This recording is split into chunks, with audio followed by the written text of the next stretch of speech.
Assalamu alaikum wa rahmatullah, everyone. I'd like to welcome all the viewers to our inaugural Sharia Scholars podcast.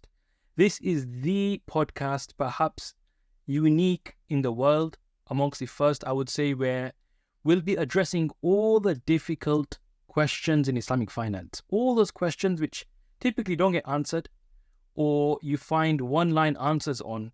We want to discuss those questions with the experts across the world. And I'm so happy in this particular session, we have one of the experts when it comes to, well, I could say fintech, I could say digital assets, and I could even say capital markets. I'd like to introduce to everybody, for our first session, we've invited none other than Dr. Farrukh Habib, who, mashallah, has an amazing profile. You can find his CV, his background online on LinkedIn and other places if you Google him. But he's the CEO of Basil Innovations and a co-founder of Alif Technologies.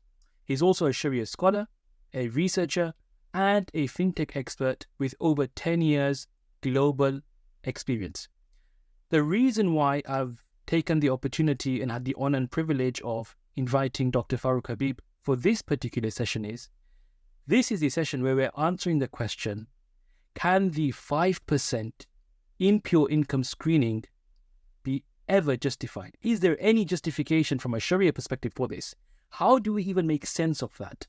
Having an investment in a company where there's up to 5%, maybe 3%, 4% unlawful earnings perhaps. And the reason for Dr. Farrukh Habib coming on this is because his very PhD was on capital markets, Islamic capital markets, and he's done an extensive research and work on the Sharia screening, which I had the honor and privilege to read, I would say a number of years ago now. And that's why that research has always stayed in my mind. And when this topic came up, Dr. Farrukh Habib was the first person that came in my mind and said, we have to invite him for this particular session. So, Assalamu alaikum, Dr. Farrukh Habib. We're very, very fortunate to have you and love to hear from yourself. Wa alaikum assalam wa rahmatullahi wa barakatuh. Jazakallahu khairan, and thank you so much for having me in this podcast. It's a great pleasure to be here. And Jazakallah again, thank you for the introduction. So let's just dive straight in. The first question I have for yourself is, what is the Sharia screening? Can you give us like a 1-minute overview of this Sharia screening idea? Yeah, so when we are talking about Sharia screening, Sharia review of stocks, actually we would like to find out that, okay, which stocks, number one, does not contain any haram element, and number two, whether it complies with the Sharia or not. Because as you know that the importance of capital market and trading of stocks is pertinent, and it has been accepted widely in the financial markets, in the financial studies, and also in the economics. Because of that, I see that it is very, very important to have capital markets. By the way, for example, I see now Ethiopia is recently building up and opening up their capital market now. So I was there and I was talking to the authorities and also with the banking industry. They did have banking industry, but now recently moving towards having a capital market. So it is very important for any economy. And but the problem is, like, when Muslims want to basically know that, okay, whether a particular stock is Sharia compliant or not, whether it contains any haram element or not, so then Sharia screening and Sharia screening and Sharia review comes in.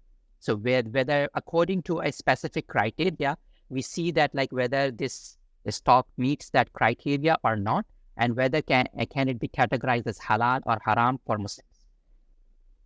And for the viewers who've never heard of the Sharia screening, can you just go over like the thresholds that exist in this particular screening exercise?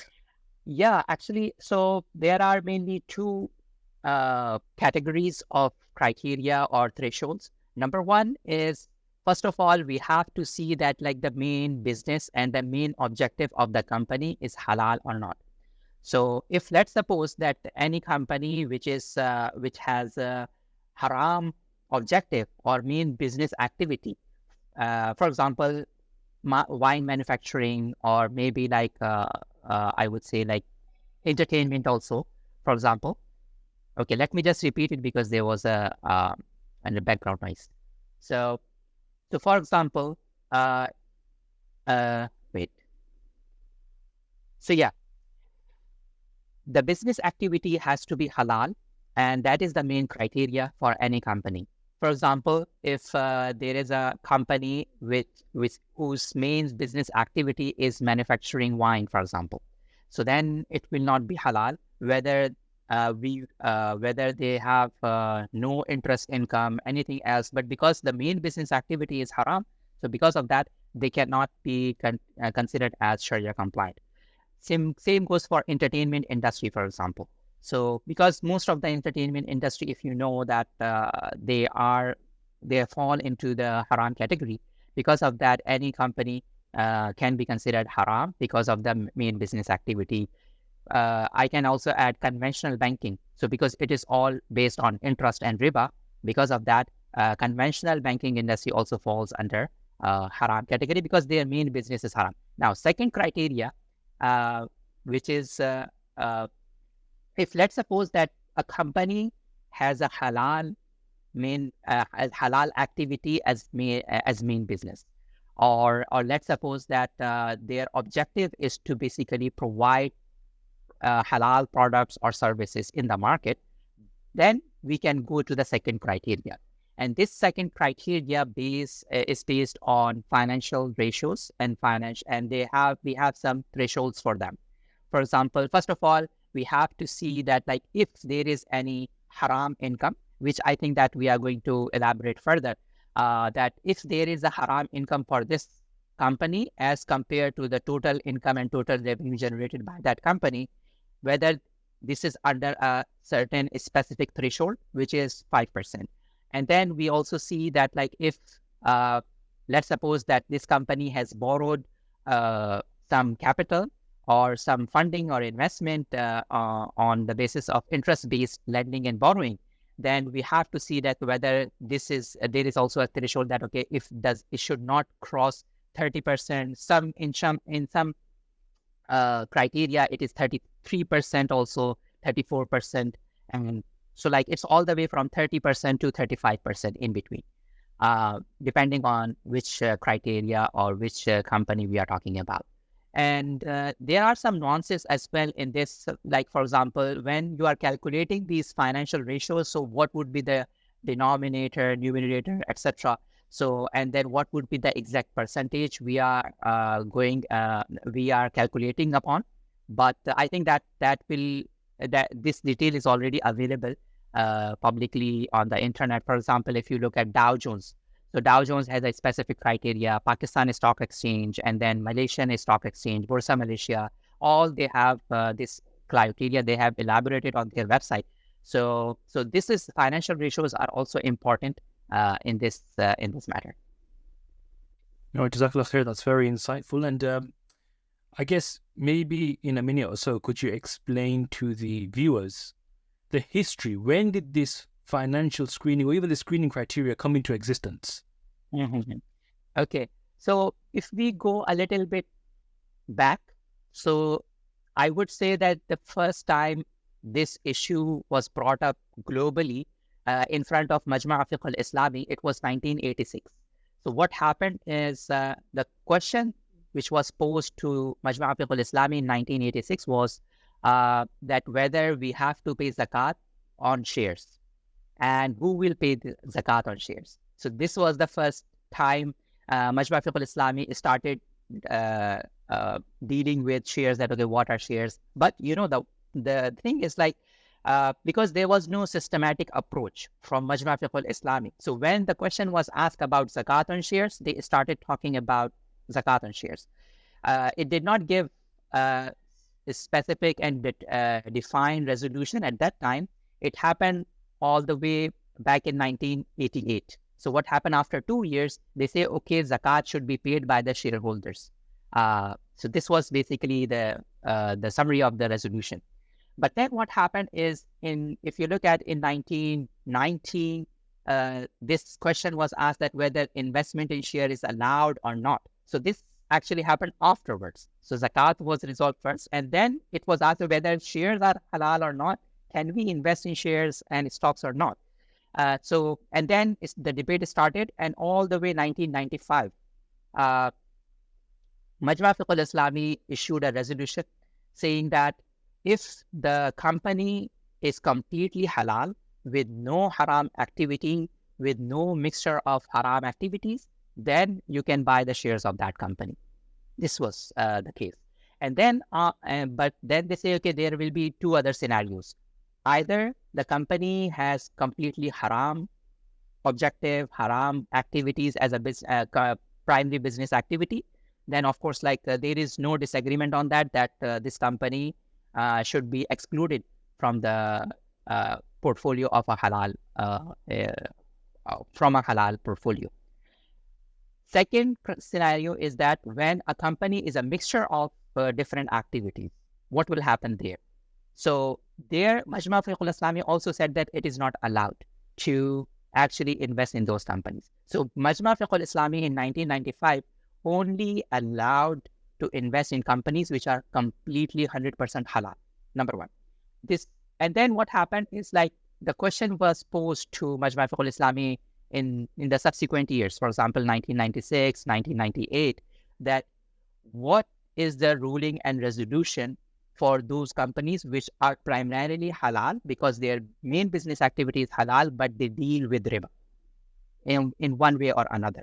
Let's suppose they have a saving account and they accept, they receive interest as income. So what is the ruling for that? Twice, basically, Majma' Fiqh al-Islami postponed it, but after that, there was no other resolution, basically, in Majma' Fiqh al-Islami.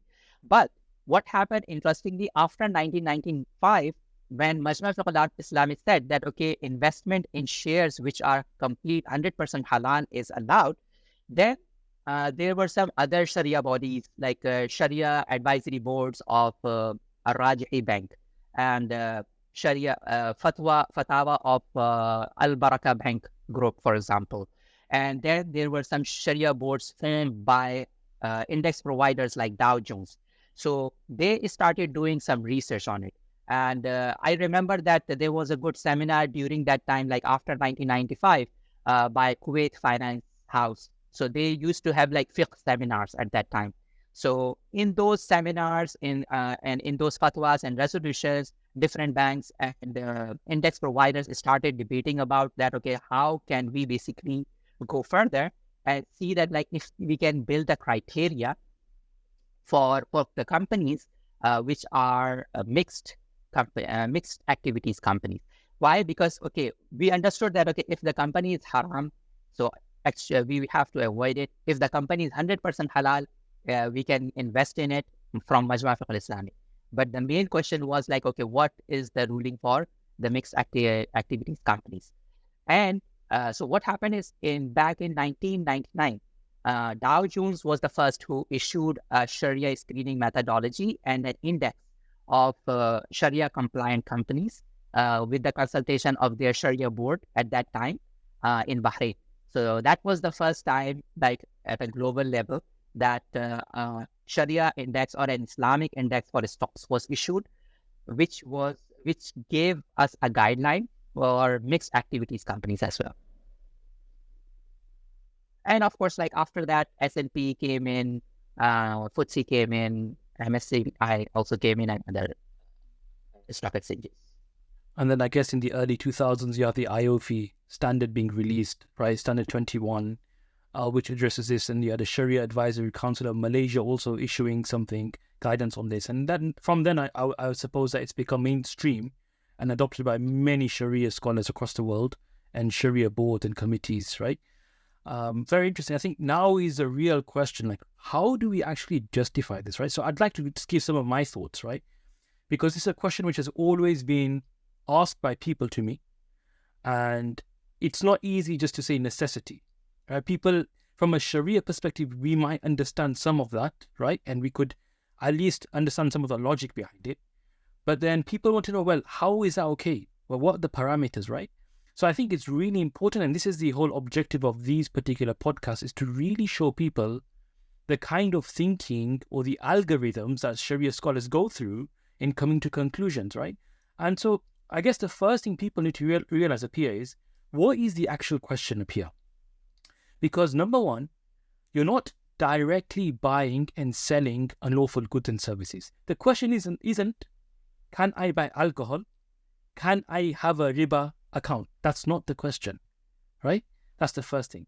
Secondly, the question isn't that I'm investing in a company whose core business activity is unlawful. Is it permissible? No, as we said, that's not even permissible, right? There is definitely a third point up here. Legally, you do not own the actual assets, and I'm going to talk about this further. That even from a legal perspective, you're remote from the underlying assets, and some Sharia scholars have taken this into consideration as well. Fourthly, the biggest question is that we're living in a world, as you mentioned about capital markets, you're investing through these financial markets, which are now the norm. We have our currencies are inflationary prone. They're prone to inflation heavily, right? And stocks and shares are the traditional, best performing asset classes, liquid as well. And they're in ownership structures which never existed in the time of the Messenger of Allah sallallahu alaihi wasallam, or even 500 years earlier. The structures that we have right now, they didn't exist. So it's a very different question that we're asking in this particular context in the world, where these structures never existed. There's no clear directive in the Quran or Sunnah on this particular question. Right? All these caveats are very important to understand the Sharia question we're dealing with. And then the next question is, okay, the scenario is that you're buying a company, perhaps, let's make it very easy. You're buying a company with 1,000 shelves. All the 999 shelves are all halal. One shelf has some pork on it. You as a Muslim, are you allowed to go through that deal or not? That's the kind of analogy, right? That's what we're dealing with here. This is the question that Sharia scholars are trying to answer when it comes to investing in shares, right? Is there any scope from a Sharia perspective to invest in this? Now, what people need to appreciate is, what is fiqh all about? Because fiqh is, we understand the global system. We need to create an idea of the Islamic economy, what it is. We have an idea. That is what it ought to be. Right now, we're not there, perhaps. We're working within other frameworks and systems. But fiqh provides real-life solutions to real problems. That's what fiqh is about. This gap right now that we're in. One eye is always on what it ought to be, the future. But one eye, we have to solve problems here and now. That's why those of you who have studied fiqh, you'll know so many different problems have been solved. If this problem comes, for instance, you don't have clothes. How do you perform salah? The scholars give you a solution there. You perform salah in this particular way. What if this part of your body is showing and not this part? What do you do? What if you can't make sajda? What if you can't face the qibla? So fiqh provides real life solutions to real problems, pragmatic solutions, right? Another scenario, right, when it comes to these types of real problems is, what if all around you there's impurity, right? The scholars have discussed this 500 years ago. There's all animal waste and dung all across the roads. Are you allowed to walk on the roads or not, right? And they give you different explanations on why you can walk on the road. So this is the real question, right, that we're dealing with in this particular context. And on top of that, I just want to make this one point. Mu'amalat in Sharia is perhaps the most flexible, because the asl is ibaha in mu'amalat, right? And the purpose of mu'amalat in Sharia is that Allah wants us, and the Sharia wants us, to fulfill our needs in the most efficient way so that we can focus on what really matters. It's not just about getting rich, but really it's about fulfill your needs in the most efficient way so you can focus on things that really matter in terms of your existential purpose.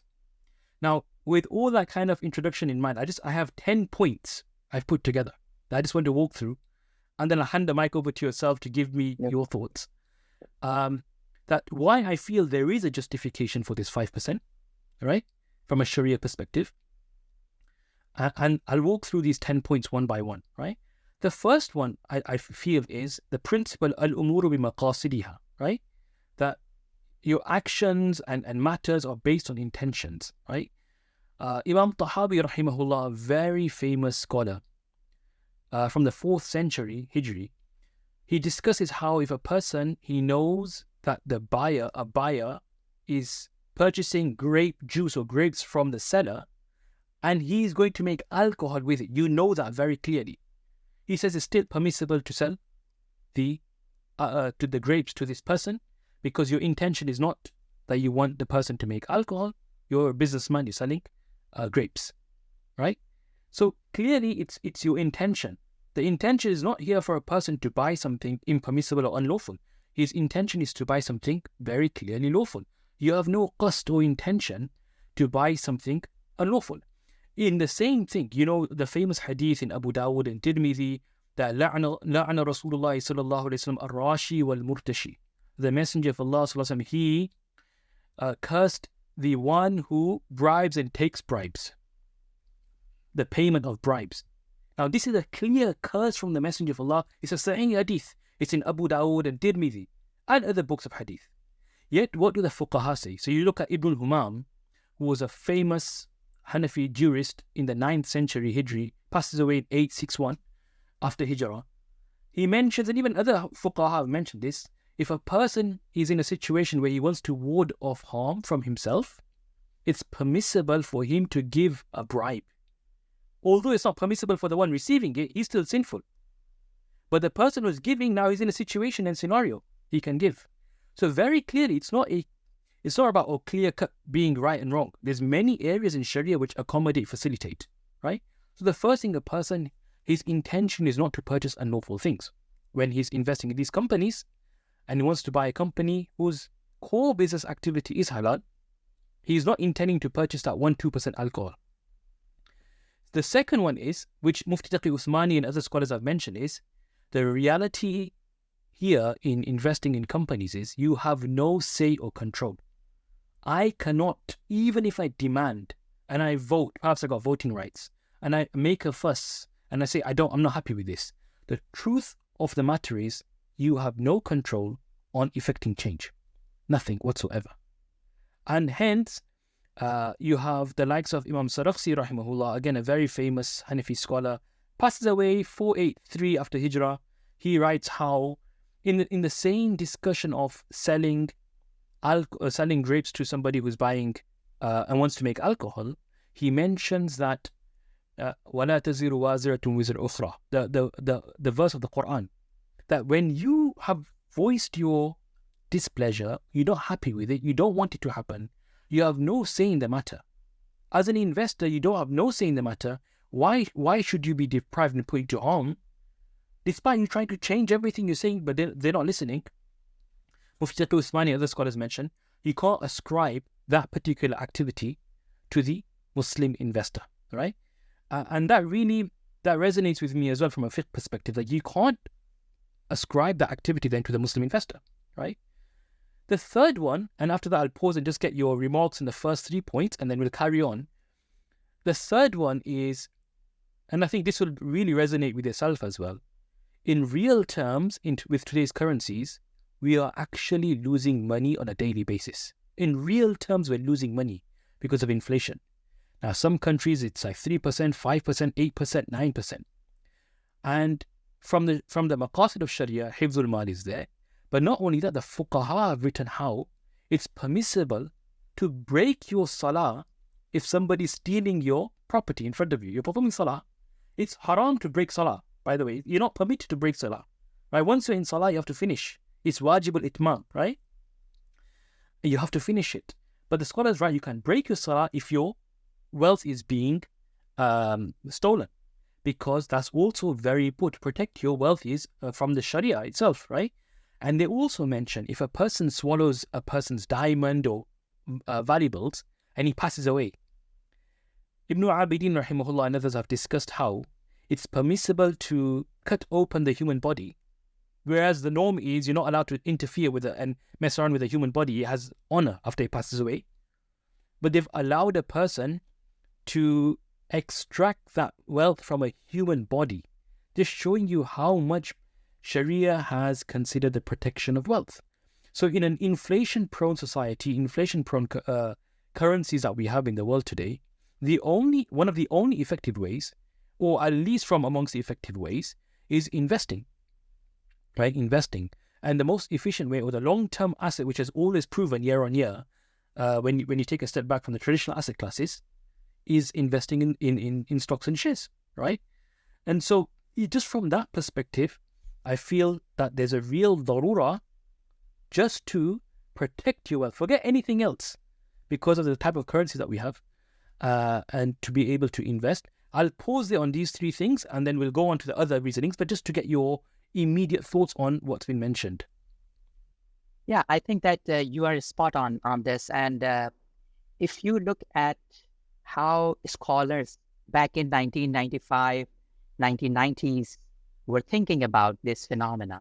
So they were also saying that like you cannot avoid capital market because it's a very big sector of your economy itself, and the financial sector and banking index.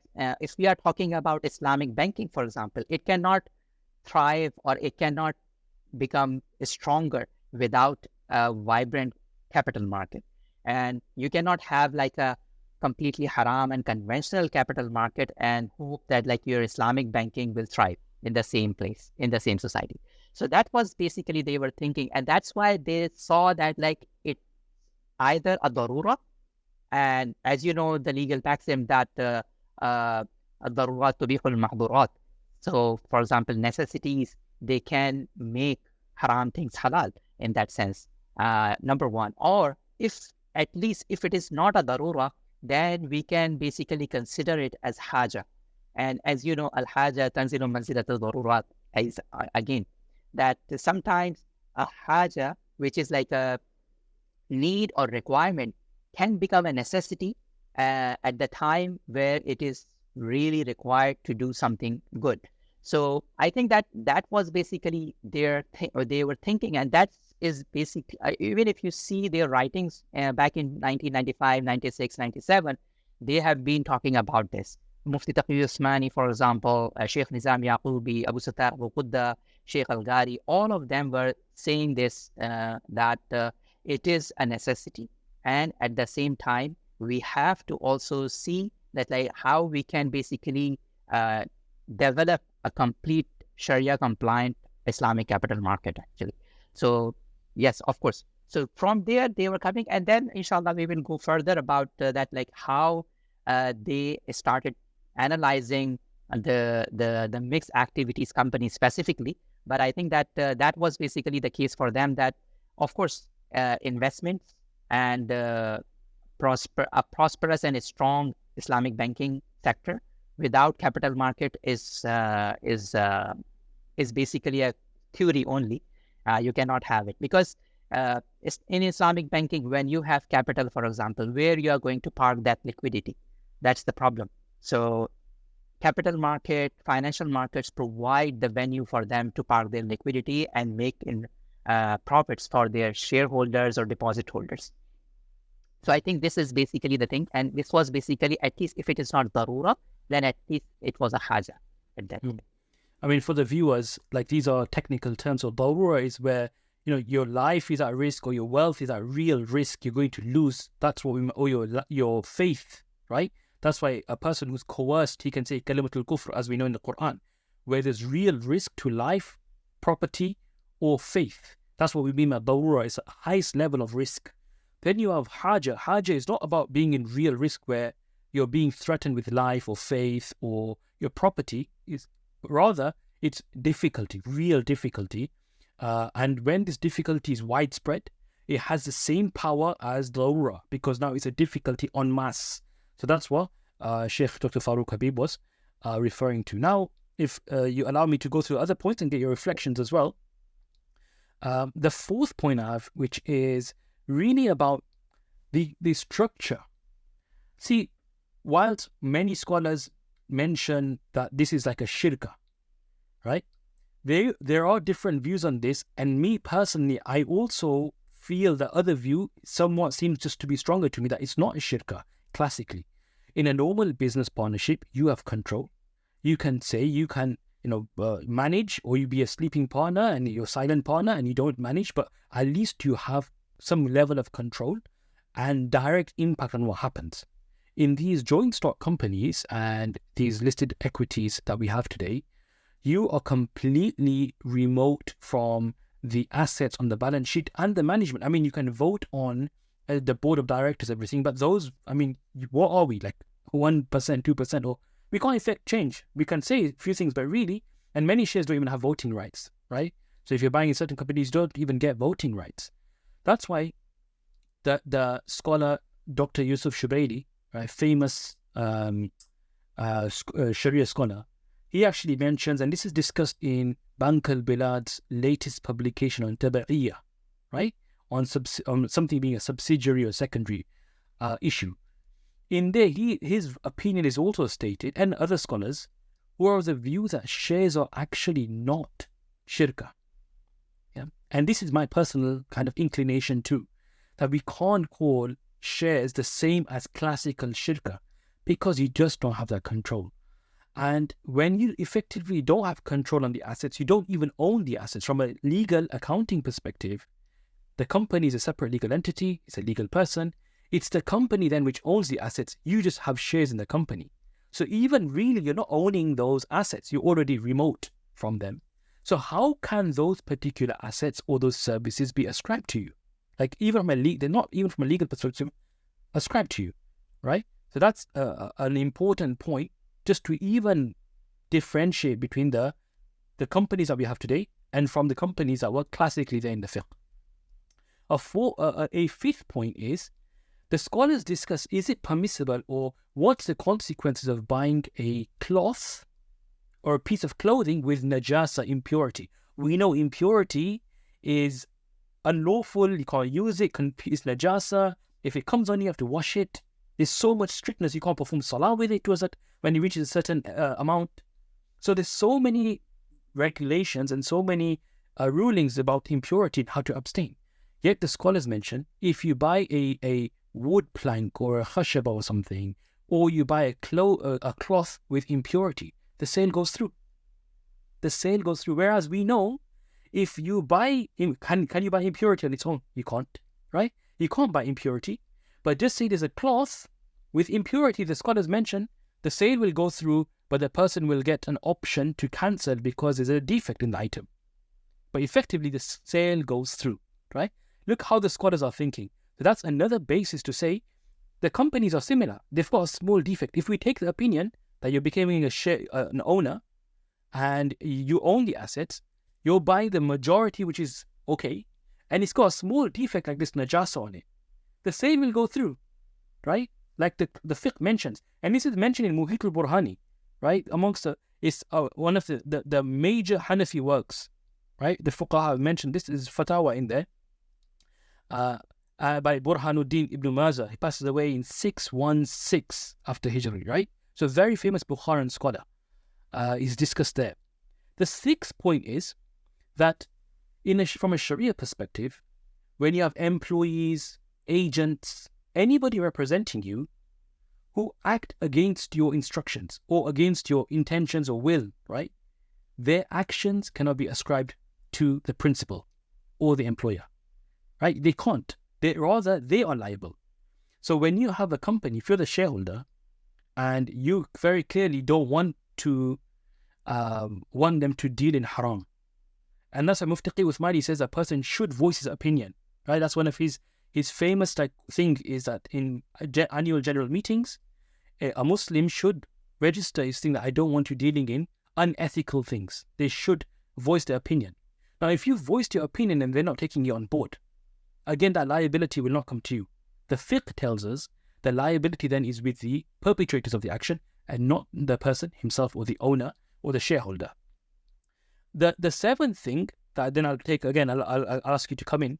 The seventh point is that, and this is actually very interesting, where according to Imam Abu Yusuf and Imam Muhammad, right, amongst the mujtahid of the Hanafi madhab, right, and the companions or the students of Imam Abu Hanifa rahimahullah, they mention a mas'ala, which is mentioned in the Khira and other books, that if a person, he buys 2 barrels or containers, he was told or informed that these are both vinegar, right, but one turns out to be alcohol.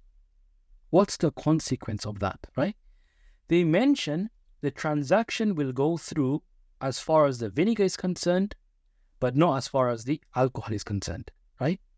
So if we take even this approach here, look how pragmatic the scholars are. We can say, for when you invest in a company which has 3%, 2% haram assets or services, using this classical idea from the fiqh itself, your transaction will go through according to the 98% halal.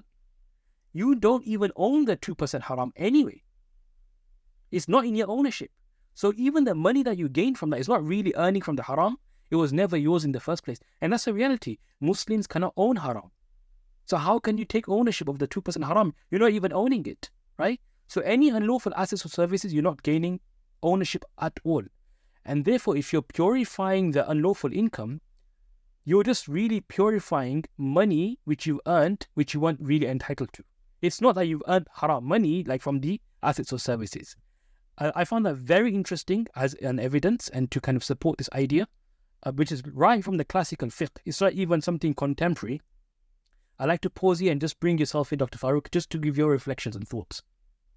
Yeah, I think to start with, I would say that the concept of modern corporation, joint stock companies is completely new.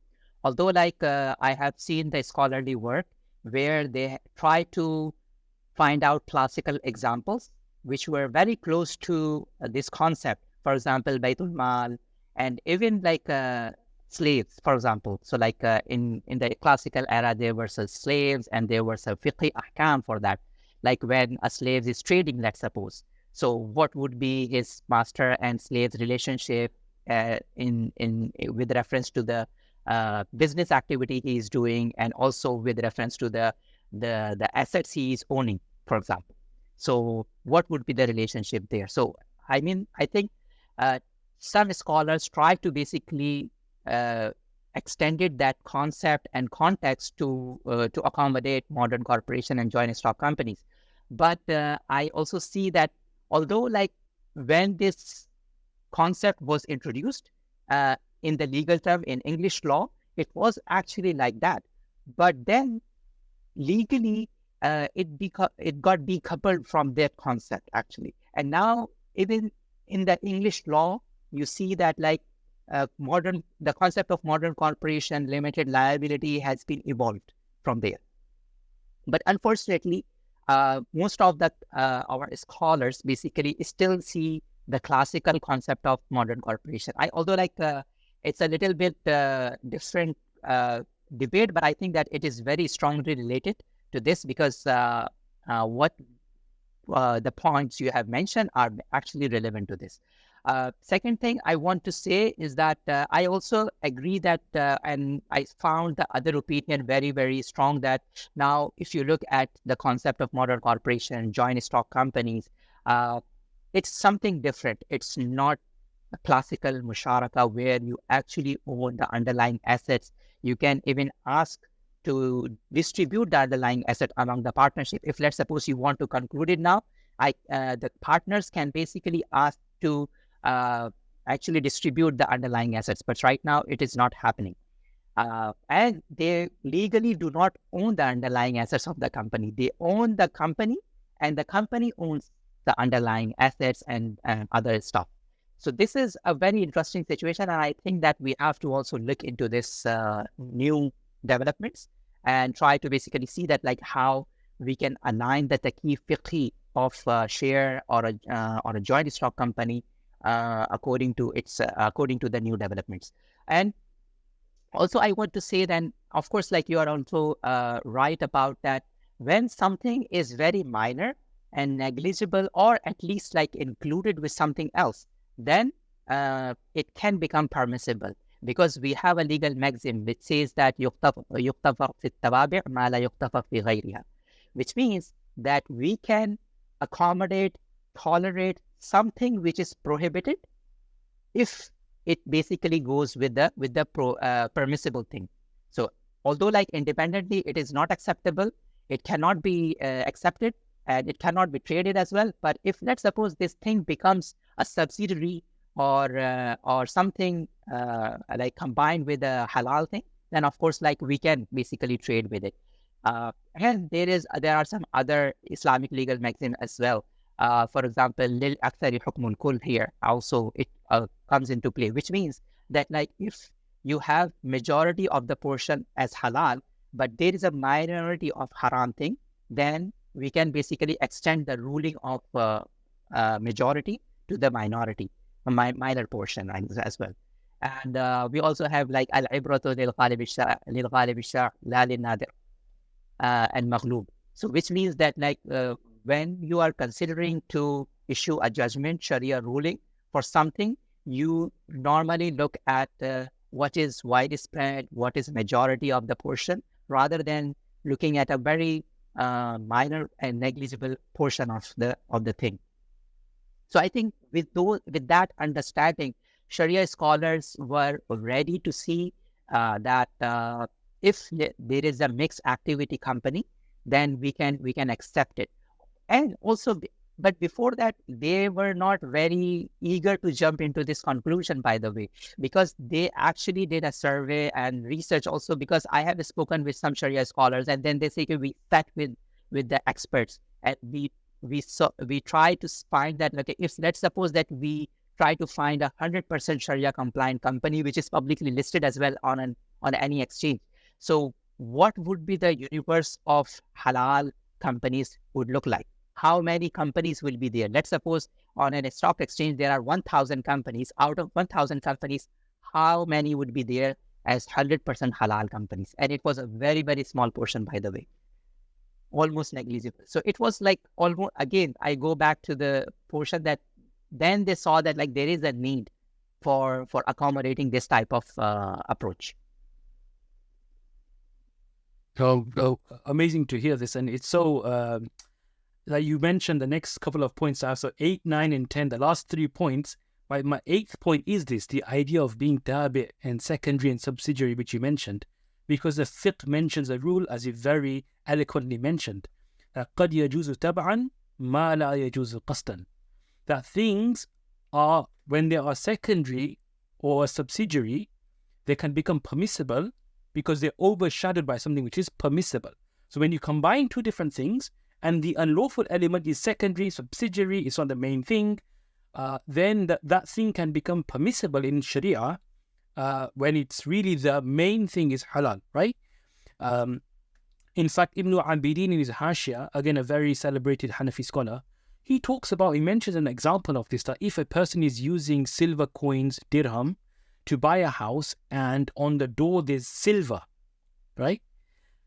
But you're buying the house, your intention is buying the house. He says that the question of riba that can come, because there's silver on both sides. He says, because the silver on the door is a tabi' to the house, and it's not really the ma'qud alay per se, the core thing that you're buying, this is just an element of that. He says, we'll overlook the question of riba as well. Imagine how big of a statement that is, right? But that's from experts in Sharia and Fiqh, right? And this principle has also been discussed by Muftaqi Uthmani. He mentions some things that we all do. You go and buy a newspaper, or you buy a magazine, and perhaps he has the aura exposed, or there's some pictures here and there which are not appropriate. Yeah, are you going to say the whole newspaper is unlawful? He says no. He mentions the asl is the information. That picture is tabi', it's secondary, subsidiary. You're not really buying that. That's not your intention. And therefore, it's permissible to buy the newspaper, right? Another example is food packaging. We might go buy a cereal box. Everybody goes shopping. You buy cereal, or you buy some, children's food or milk for the baby, and perhaps there's an aura showing or something inappropriate on the picture. Yeah, you're still buying the food. You're still buying that item, because we deem those pictures or anything inappropriate to be secondary, subsidiary, not the main purpose of that transaction. Now, let's bring that same idea to shares. When the main core activity, the bylaws of that company, or in the annual report, the Form 10K, doesn't mention anything unlawful, those services are minute, they're tabi'. Because the asal then, and the foundation, the primary thing is the core service they're doing. So as long as the core service is permissible, just like the scholars negated the subsidiary, which was impermissible, and how we negate in today's practice when you buy newspapers and goods and things, why can't we apply the same thing in shares? Like, I don't see a difference. I struggle to see the difference, right? That's the 8th reason. The 9th reason is, again, exactly what you said, which was لِلْأَكْثَرُ حُكْمُ الْكُلِّ. The whole, right, takes a ruling of the majority. Whatever the majority is, that'll be ruling for the whole. An example in classical fiqh, this is by Imam Marghinani, the famous author of Hidayah. In his Bidayatul Mubtadi, he actually mentions, and he's a scholar who passed away in the 6th century Hijri, right? So very early, like many years ago, 890, very, very celebrated scholar in the Hanafi school, well known across the world, right, and among scholars. He mentions this mas'ala for the Hanafi fuqaha. He mentions how if you mix milk of a woman, her breast milk, with water, right? The question is, we all know if a child drinks, just say a 1-year-old child, he drinks breast milk from a woman, another woman, is fed, then that child gets a relationship of rada'ah. That becomes his mother by settling through milk relations. But the scholars discuss, what if the milk is mixed with water? Right? You have this mixture. What if they've mixed it? They mention if the dominant is water and milk is secondary, is smaller portion, the prohibition will not apply. This has been mentioned in the Quran, meaning the rada'ah, the rules of rada'ah in the Quran. Yet the scholars are saying, because the water is now dominant, we will not consider the milk.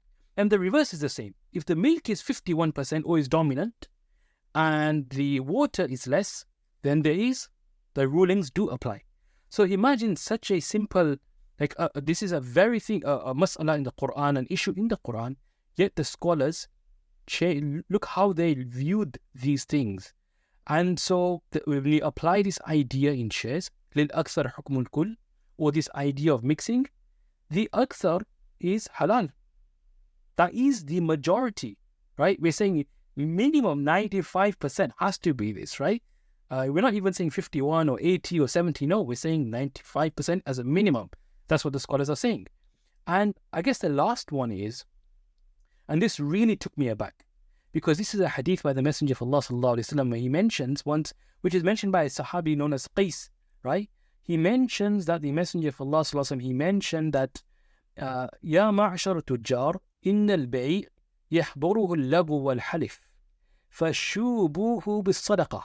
Right? This is mentioned in Abu Dawood, in Tirmidhi, in Nasa'i. So a sound narration. He mentioned to the companions or traders, in transactions, there's many a time there is like frivolous activities, false oaths that take place. Fashubuhu bis-sadaqah. In our language, purify. Right? Give some sadaqah to remedy this problem or this weakness that comes. Because innal hasanat yudhibna sayyi'at. Good deeds purify and remove any evil that's come. So the Messenger of Allah is telling traders in business, purify. Because sometimes whilst you're doing business, you can fall into unlawful activities, right? So that's a lovely idea of purification. It's pragmatic, it's real, it happens. Look, he's saying, innal bay' yahduruhu Allah. It's a reality of life and trading. You can't run away from this. That there's these unlawful things come in. It's just something part and parcel of life. And then I guess the final point I just want to mention from these 10 points I had, and it's still connected to this idea of purification, is the classical Hanafi scholars, as mentioned by Imam Sarakhsi, they were of the view that subleasing is not permissible, right? Because you're not really adding any additional value. I mean, you can sublease, but you can't make a profit on the sublease. That's the point. You can't charge a higher rent on the sublease contract, because they used to discuss that what value are you actually adding? What input do you have? If I'm simply leasing and subleasing without doing anything, what entitles me to the additional gain? That was the concern of the fuqaha. And therefore they mentioned, if a person entered into a sublease contract and he had higher rent, they don't say it's not permissible, it's haram to do this and you can't know. They just mentioned, carry on with the contract, tasaddaq bil fadl. Give in charity the extra, right? Look how pragmatic they were, right? Look how pragmatic. Do tasadduq or give in charity and purify. the excess. And when you look at it from the fuqaha's perspective, they were always trying to facilitate trade, right? And those are my 10 reasons why I believe that the 5%, from a Sharia perspective, there is a justification. I could definitely see the arguments in here, right? And even from other Sharia scholars' writings, I can understand why they come up with this conclusion, right? And why there is this kind of accommodation. I'd like to pause here, again, bring yourself in for some thoughts on what's been mentioned before I ask you the final question and we close off. Yeah. So I think you have mentioned very interesting points, and I want to further a little bit extend those points, particularly at tabi'u tabi'un. So the thing is, if you look at even like Majma' Fiqh al-Islami, so you see that like it basically unfolded its responses towards this whole issue. For example, initially they talked about zakat on shares. Then they talk about what actually shares are. Give me 1 second. I will come back on my response. Yahya, beta please ye darwaza band kar do na. Meri abhi meeting ho rahi hai. Sorry, I will repeat this. So yeah, I think that you have mentioned very interesting point, and then I want to a little bit further extend on the concept of at-tabi'u tabi'un. So if you look at what happened even in Majma' Fiqh al-Islami, how did they approach this whole issue? So if you look at it, it started with zakat. It's quite interesting, by the way, that they started with zakat and shares, and then they say, okay, what shares actually are? And you know that after debating on this until 1995, you know what joint stock company is? So this came later back in 2003. So I remember that Majma' Fiqh al-Islami's resolution was back in 2003. After discussing the shares, they were discussing what is joint stock company, what is the modern corporation, etc. But I think the thing is, if we go with this, that okay, if there is a company which is having like a mixed activities, and they have some haram sources of income as well at the same time, but then the question is like, okay, how can we measure the tabi? Okay, so how can we ensure that it's negligible, it's small? So if you look at classical scholars like Ahnaf, for example, Imam Abu Yusuf rahimahullah, he mentioned that, okay, of course, something which is less than this, like 50%, then can be considered as small, and 51, something which is more than 50% will become the majority, right? And this is very, very logical, by the way. It is very good, but if you consider this criteria putting it here, then it will become very problematic, because now you are allowing almost 49% haram thing. So then we can go to the Maliki school of fiqh, where they have athuluth wa thuluthu kathir. So like anything less than 1/3 can be considered small. Again, fuqaha did not say, because it's when these scholars were talking about these things, as you also mentioned when you were saying that about the transaction where there is vinegar and wine. So what will happen? So they did not say, okay, let's see the measurement of vinegar as compared to wine. Why? Because it's a matter of halal and haram. So here also Sharia scholars were very responsible in that sense. They, okay, it's a matter of halal and haram. So let's not also consider the athuluth kathir formula over here. So then I remember that Sheikh Nizam Yaqubi actually mentioned that there were some discussions, and initially Sharia scholars were ranging from 15% to 5%, like anything between 5% to 15% is tolerable. Beyond 50%, he said that he didn't see that any scholars actually allowed more than 15% haram sources of income for a mixed activity company, and 5%. But then later on, what happened is like there was a sort of consensus that Sharia scholars say, okay, it has to be 5%. So like you can see that like what is tabi, what is matbu here, and what is basically how you are doing it. It's very, very careful after consideration. Like less than 5% can be considered negligible. Because of course, like if you are buying a share, 95% of it is already halal. Only 5% is less than 5% is haram. So then of course, like we can also see that person's intention. And of course, with the concept of purification, we can also do away with the haram element as well. So Sharia scholars did not stop there, saying that even if it is suppose less than 5%, it doesn't mean that like it will become 100% halal. Then of course, like the purification mechanism is also there to do away and exclude haram elements from your income, whether it is capital gain or dividends. So I think you can see that like it's very, very a good approach and careful approach. I would just say now that I was reading Sheikh Al-Ghari's paper, which he wrote back in 2000, in 1999 almost. So then he said that, okay, although there is no specific text supporting the 5% threshold from the Quran or Sunnah, you can always discuss about it, why it is not 6%, why it is not 4%, why it is 5%, for example. So he said that like it was not actually derived from the nusus. Rather, it was based on experience, with the consultation of the experts, with the market, understanding the market condition. We came up with this idea, and now you can see that like modern and contemporary fuqaha and Sharia scholars of Islamic finance, they tend to like sort of creating an ijma on that. If I can say, if it's not fully ijma, sort of an ijma where they say, okay, 5% now has become a globally accepted threshold for this. No, that's wonderful to hear, and your insights in this have been really, really beneficial. I guess the last point then, to the industry then, right? As we know, 5% is not in the Quran, it's not in the Sunnah. It's just, as Dr. Farrukh mentioned, that it's something the scholars have united upon almost, and saying, look, seems to be tolerable, and for this particular thing. The way I like to present this to different companies is use this as a baseline, right?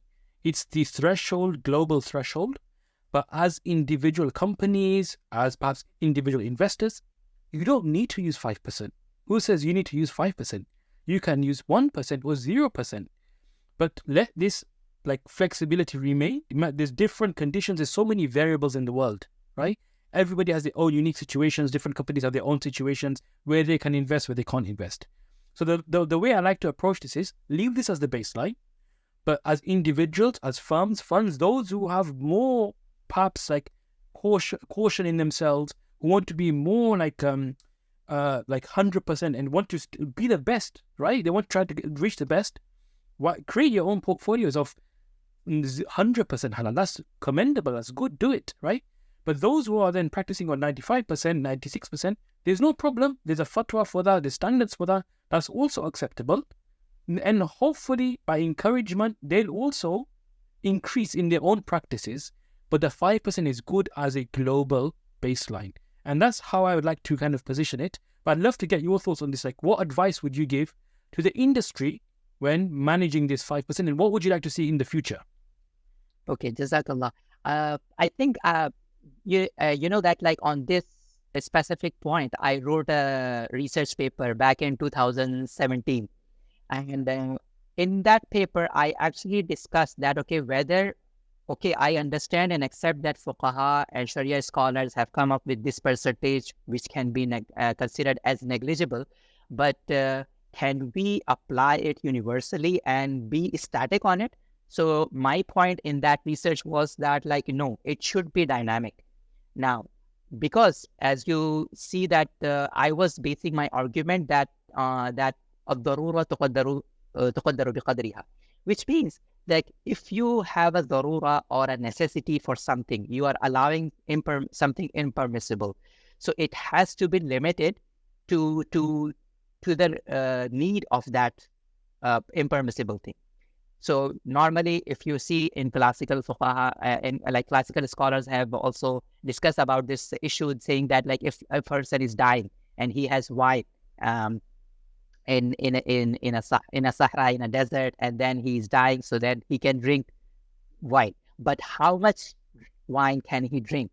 So they say that like the amount which he thinks that can save him only, like he cannot start drinking the whole bottle of it because now it has become halal. So because of that, I suggested that even this 5% threshold should be dynamic, and it should be dependent on market to market basis, based on jurisdiction. And in my research, I also referenced another research by Dr. Shariq Nisar and Khadkhate. They wrote a paper back in 2007 where they analyzed the stock market of Mumbai in India. So Bombay Stock Exchange, BSE. So what they did is basically they gathered the sample of the listed company, publicly listed company on Bombay Stock Exchange, and then they started applying this 5% threshold, which interest income, by the way, first. What they have found that they say, okay, when we applied this 5% threshold, we found that 90% of the companies pass this criteria. Okay. And they say, okay, we reduce it to 1% only.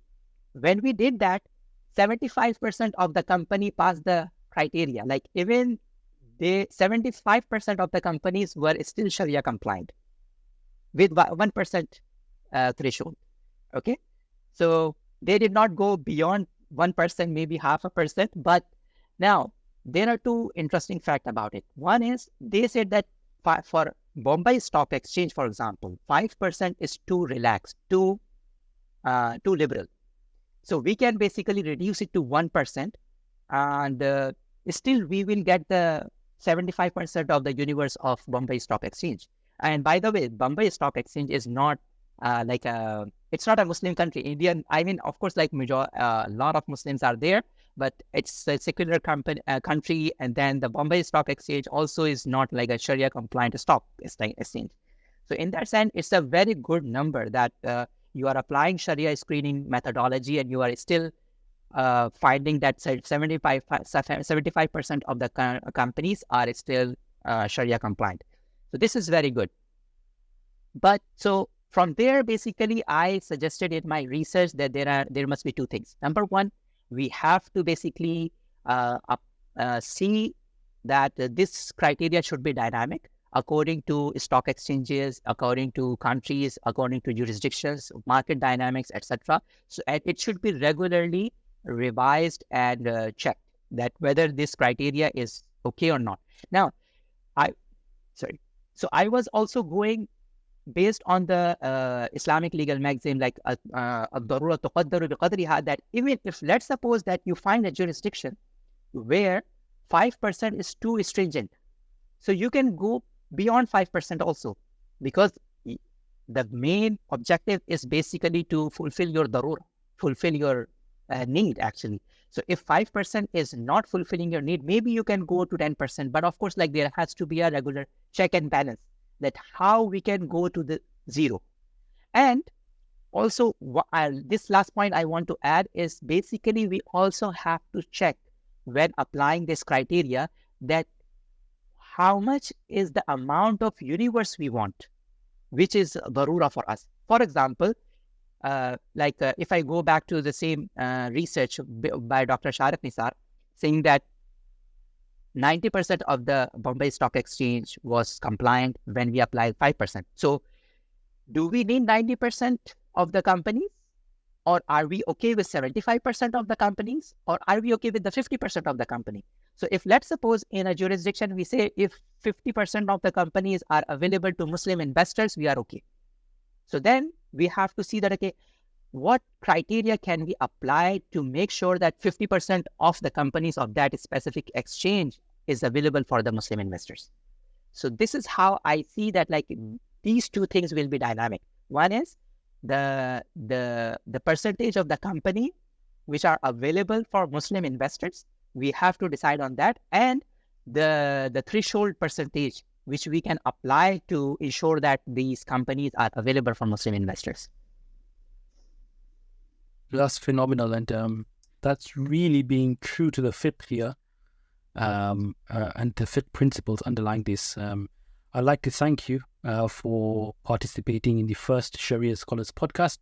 It's been amazing. I've benefited from your company immensely, and I'm sure the viewers will also benefit immensely from all your insights and experience and expertise in this subject. I'd like to thank the viewers and Jazakallah khair to everybody for joining us. The next Sharia Scholars podcast will be another senior Sharia scholar, and we'll be discussing another contemporary issue which is affecting everybody as well. I'd like to close off by again thanking our dear guest, and please follow him on LinkedIn or online, Google him and benefit from his works. May Allah bless him and reward him. And inshallah, we shall see you in the next episode of the Sharia Scholars podcast. Assalamu alaikum wa rahmatullahi wa barakatuh. Yes,